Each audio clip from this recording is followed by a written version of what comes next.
Hello friends, आशा करूँ आपनालोक सबै भाले आछे आरो आपनालोकर दुआत मयो भाले आछो। আজি आपनालोकर ओसरत आरो एटा नतुन भिडिओ লৈ आइছো। आजिर भिडिओটো হৈছে 44 साइजर कुर्ती काटिंग। ইয়াত মই আগফাল আৰু পিছফাল দুটা একেলগে কাটিং কৰিম।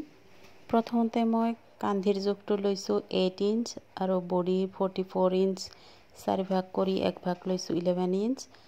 তাৰপিছত আৰ্মহল লৈছো 6.5 ইঞ্চ। কান্ধিৰ পৰা 15 ইঞ্চত এটা চিন দিছো আৰু 21 ইঞ্চত এটা চিন দিছো।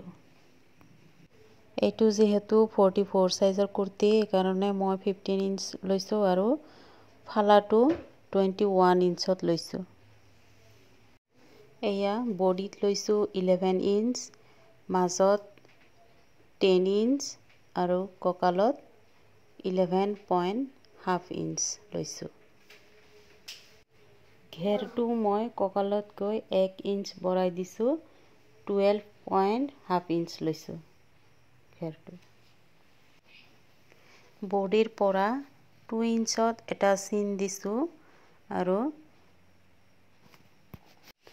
সেফটো মই ইয়াৰ পৰা দি দিছো। মোৰ ভিডিওটো ভাল লাগিলে কমেন্ট কৰিব, লাইক কৰিব আৰু শেয়াৰ কৰি দিব।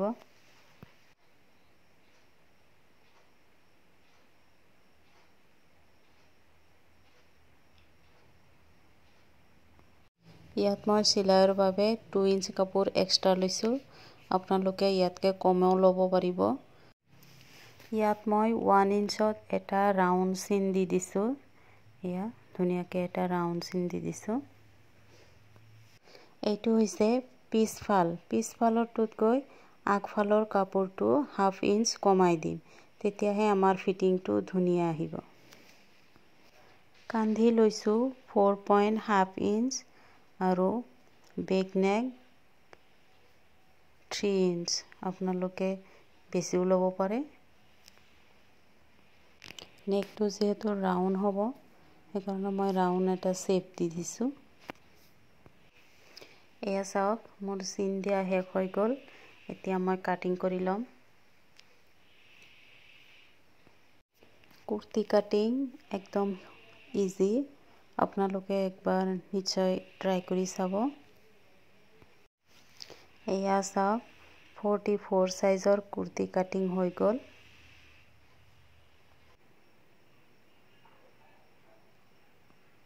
এতিয়া মই তলৰ কাপোৰটোত এনেকে চিন দি দিছো যাতে সিলাইৰ ক্ষেত্ৰত আমাৰ সহজ হৈ যায়।